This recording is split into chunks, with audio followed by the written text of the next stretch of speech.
এখন আমরা দেখব মেশ অ্যানালাইসিস। সার্কিট সলভ করার জন্য অনেকগুলো পদ্ধতি থাকে, তোমরা জানো। তার ভিতরে একটা ছিল যে জাংশন প্রবাহের সাহায্যে সমাধান। তো ওই প্রসেসটা একটু বড় ছিল, আর মেশ অ্যানালাইসিস তার তুলনায় একটু ছোট আর একটু সহজ। তো আমি ফার্স্টে মেশ অ্যানালাইসিস দেখাবো, দেন এই মেশ অ্যানালাইসিসের শর্টকাট ঠিক তার পরে দেখাবো। তো চলো শুরু করি। তো এটা শুরু করার আগে একটা জিনিস আগে দেখো। মনে করো এই তার এখানে রোধ আছে, ঠিক আছে? আর এইখানে একটা লুপ এভাবে ঘুরতেছে। তো এই লুপ বহন করতেছে আয়ন কারেন্ট। এই রোধের মান হচ্ছে আর। তাহলে আমি যদি তোমাকে বলি যে এই রোধের অ্যাক্রসে ভোল্টেজের ডিফারেন্স মানে ডেল ভি কত, তাহলে তুমি কিন্তু বলবা ডেল ভি এর মান আই ইন্টু আর, তাই না? কারণ এই রোধের মধ্য দিয়ে কারেন্ট যাচ্ছে আয়ন, তার ডিরেকশনটা কিন্তু ওই লুপের দিকে। লুপের দিকে কেন? কারণ এই আয়ন কারেন্ট বহন করতেছিল এই লুপটা, ঠিক আছে? সেম টু সেম দেখো, আমি যদি তোমাকে এখন বলি যে আমার এই পাশের একটা রোধ, এই একটা রোধ, এই রোধের মান আর টু, ঠিক আছে? আর তোমার এই পাশ থেকে, ধরো এই পাশ থেকে একটা লুপ যাচ্ছিল, যে লুপ বহন করতেছে আয়ন কারেন্ট, ঠিক আছে? আবার মনে করো যে এই পাশ থেকে আরেকটা লুপ আসতেছে এই দিক থেকে, এই লুপ বহন করতেছে আই টু কারেন্ট। তাহলে এইবার তুমি আমাকে বলতে পারবা যে এই রোধের অ্যাক্রসে পোটেনশিয়ালের ডিফারেন্স কত? দেখো তো একটু চিন্তা ভাবনা করে বলা যায় কিনা, তা একটু দেখি চলো। তাহলে পোটেনশিয়ালের ডিফারেন্স মানে আই ইন্টু আর। এখন আর এর মান তো আর টুই বসলো, কথা হচ্ছে গিয়ে আয়নের মান কত বা আই কত। তো এখন এখানে তো দেখো দুই দিকে দুইটা কারেন্ট। আমরা নিচে দেখি সিস্টেমটাকে, যে এই রোধ যার উপর থেকে মানে এই পাশ থেকে দেখো একটা কারেন্ট চলে আসতেছে, যেই কারেন্টের মান হচ্ছে আই টু। আবার এই সাইড থেকে একটা কারেন্ট চলে আসতেছে, যেই কারেন্টের মান হচ্ছে আই ওয়ান, তাই না? তাহলে কথা হচ্ছে রোধের মান আর টুই থাকলো, কারেন্টের মান কত? তো যেহেতু দেখো এই তারের মধ্য দিয়ে কারেন্ট দুইটা দুই দিক থেকে আসতেছে, সো আমি কারেন্ট লিখতে পারবো দুইটা। মানে আমি চাইলে I one minus I two into R two লিখতে পারবো, অথবা যদি আমি চাই তাহলে I two minus I one into R two লিখতে পারবো, ঠিক আছে? তবে আমরা ইকুয়েশনে কোনটা লিখবো তখন, যখন আমি ওই লুপটা ক্রিয়েট করব তখন তোমাকে জানাই দিব।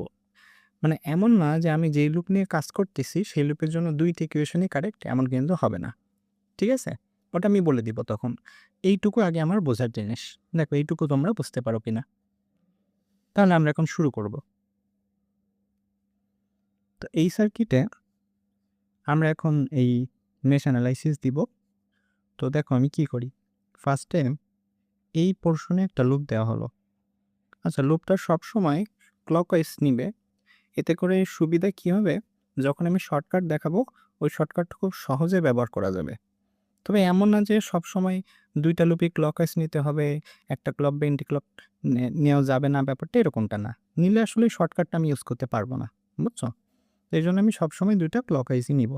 তাহলে এই লুপ বহন করে আয়ন কারেন্ট, আর এই পাশের একটা লুপ দেওয়া হলো, এই লুপটা ধরো বহন করলো আই টু কারেন্ট, ঠিক আছে? তো আমাকে এখন এই সার্কিট সলভ করতে হবে। চলো দেখি।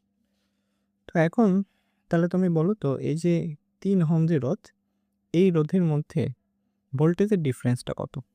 চলো তো একটু দেখি, ভেঙে ভেঙে দেখি। যদি আমি একটু আগে তোমাকে উপরে দেখাইছি যে এই রোধ, তার লুপটা দেখো এই দিক থেকে আসতেছে এই, তাহলে 3 ওহম রোধ সে যে লুপের মধ্যে অবস্থিত, সেই লুপ বহন করতেছে আয়ন কারেন্ট। তাহলে এর অ্যাক্রসে পোটেনশিয়ালের ডিফারেন্স হবে 3 ইন্টু আয়ন। আশা করি বুঝতে পারছো, ঠিক আছে?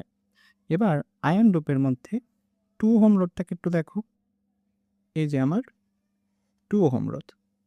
তাহলে এটা দেখো এই সাইডে যে লুপ, সেই লুপটা কিন্তু বহন করে নিয়ে যাচ্ছে আয়ন কারেন্ট, আর তার এই পাশে যে লুপটা আছে, এই যে লুপটা, এই লুপটা কোন কারেন্ট বহন করে নিয়ে যাচ্ছে? I2 current. তাহলে দেখা যাচ্ছে 2 ওহমের অ্যাক্রসে দুই দিক থেকে কারেন্ট আছে এবং সেটা অপোজিট। ঠিক আছে? আমি কোনটা লিখব? তো এটার নিয়ম হচ্ছে, দেখো আমি ফার্স্টে কাজ করতেছি ধরো I1 লুপ নিয়ে। তো যদি আমি আয়ন লুপ নিয়ে কাজ করি তখন আমি আয়নকেই ডোমিনেট করে দিব। মানে আমার এখানে ইকুয়েশন পোটেনশিয়ালের ডিফারেন্স হবে 2 ইনটু আয়ন মাইনাস I2। বুঝছো কথা? কারণ আমি কাজ করতেছি আয়ন লুপ নিয়ে। তাহলে আয়ন লুপের জন্য পোটেনশিয়ালের ডিফারেন্স দুই দিক থেকে আসলো। একটা দাঁড়ালো 3 ইনটু I1 প্লাস আরেকটা দাঁড়ালো 2 ইনটু আয়ন মাইনাস I2। ঠিক আছে? যেহেতু আয়ন লুপের মধ্যে দুইটা রোধ ছিল, 2 এবং 3, তাই আমি দুইজনের পোটেনশিয়ালের ডিফারেন্স এখানে যোগ করে লিখতেছি। এইটুকু আশা করি বোঝা গেছে। ঠিক আছে? আচ্ছা আচ্ছা, আরেকটা জিনিস দেখো, এই লুপের মধ্যে কিন্তু সেলও পড়ে গেছে, 10 ভোল্টের একটা সেল, তাই না? এবার ওইটা নিয়ে কাজ করতে হবে। তো সেলের ব্যাপারটা আগের মতনই, যে এই লুপটা রোটেট করার সময় সেলের কোন প্রান্ত আগে এসে বাঁধে দেখো, নেগেটিভ প্রান্ত। তাহলে আমার এখানে -10 বসাতে হবে। তাহলে +3 আয়ন +2 আয়ন মাইনাস I2 -10, যেহেতু নেগেটিভ প্রান্ত আগে এসে বাঁধে = 0। তো এইটাই হবে আমার প্রথম ইকুয়েশন। তাহলে একটু যোগ বিয়োগ করে লিখি। তাহলে কি দাঁড়ায়? 3 + 2 মানে 5 আয়ন মাইনাস 2 I2 -10 = 0। তো এইটা হচ্ছে গিয়ে আমার ফার্স্ট ইকুয়েশন। আশা করি বুঝতে পারছো। এখন আমরা দ্বিতীয় লুপ নিয়ে কাজ করব। তো এই লুপে, এই I2 লুপের ক্ষেত্রে আমরা নাম দিচ্ছি I2 লুপ। তাহলে এই লুপে দেখো কয়টা রোধ পড়তেছে? 2 এবং 4। তাহলে আমরা ফার্স্টে 2 কে নিয়ে আসি। একটু ভেঙে ভেঙে দেখি, এই যে 2। তাহলে তুমি দেখবা এই যে 2 ওহম যে রোধ, তার তো দুই পাশে দুইটা লুপ থাকে। এই পাশের লুপ থেকে কারেন্ট এদিকে ফ্লো করতেছে, আবার এই পাশের লুপ থেকে কারেন্ট এই দিকে ফ্লো করতেছে।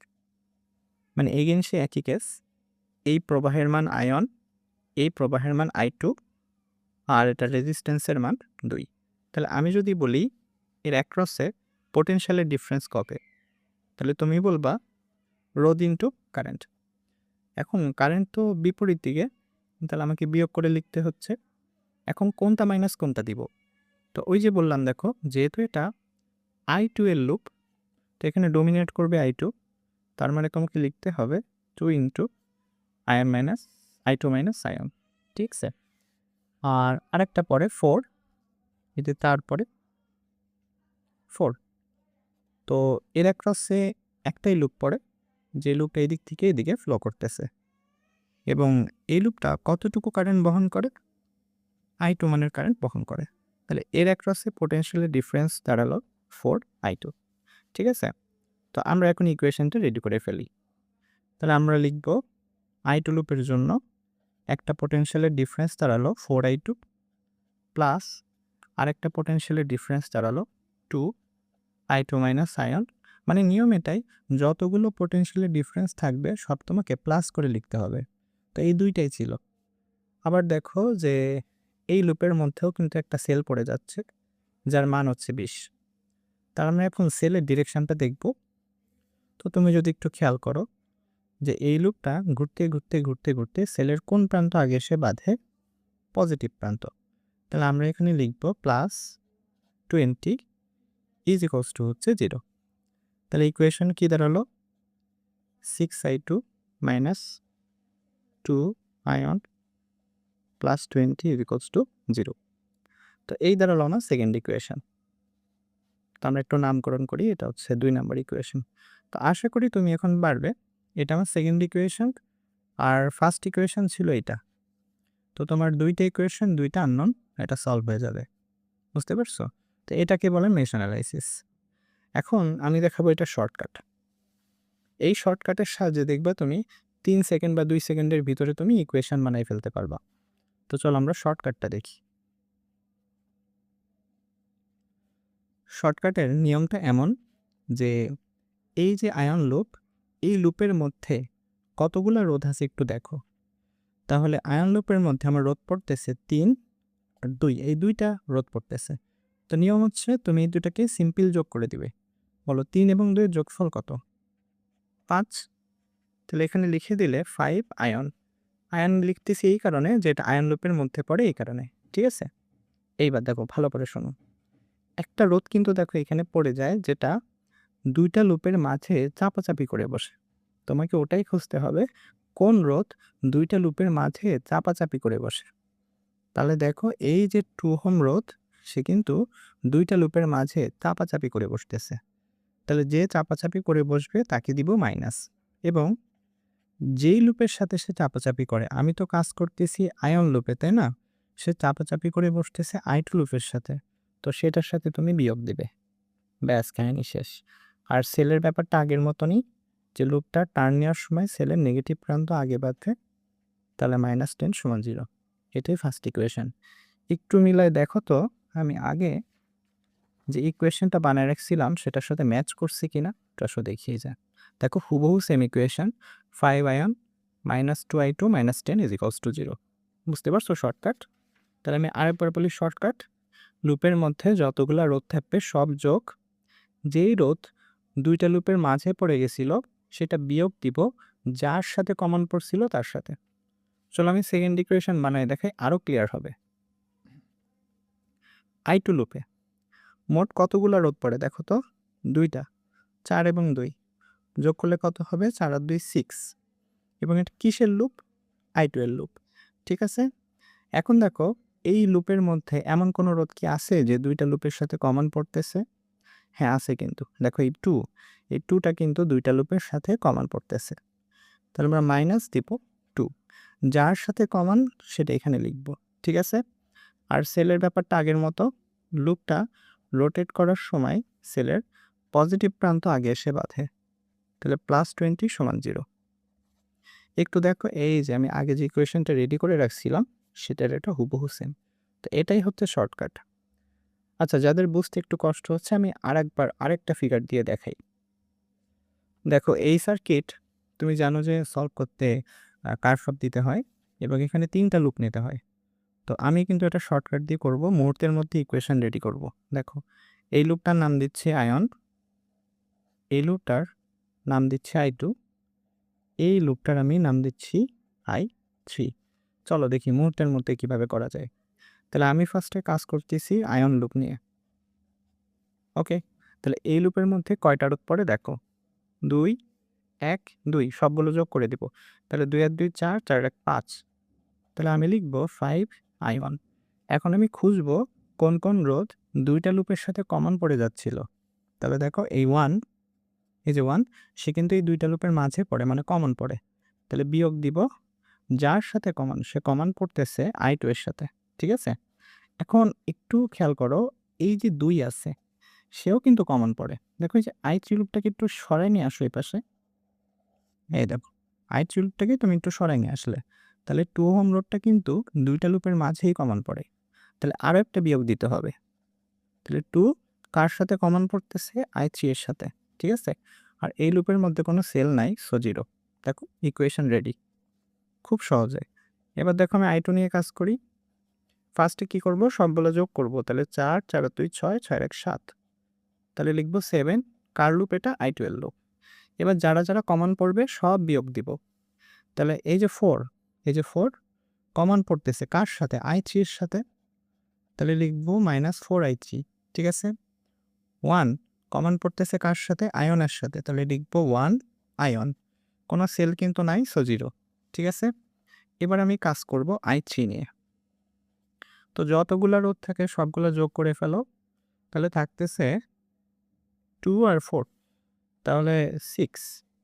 কোন লুপ এটা? I3 এর লুপ। ঠিক আছে? এবার যার যার সাথে কমন সেগুলা বাদ দিব। তাহলে দেখো এই 2 কমন পড়ে কিন্তু আয়নের সাথে, তাহলে -2 আয়ন মাইনাস। আবার দেখো যে 4 সেও কমন পড়তেছে I2 এর সাথে, তাহলে -4I2। আর একটা সেল পড়ে যাচ্ছে, তাহলে এই লুপটা রোটেশন করার সময় সেলের নেগেটিভ প্রান্ত আগে এসে বাঁধে, তাহলে -10 = 0। এবং এই ৩ টে ইকুয়েশন আমি প্রথমে যে মেথডটা দেখাচ্ছিলাম, তুমি যদি সেভাবে সলভ করো হুবহু সেম আসবে। চাইলে তুমি টেস্ট করে দেখতে পারো।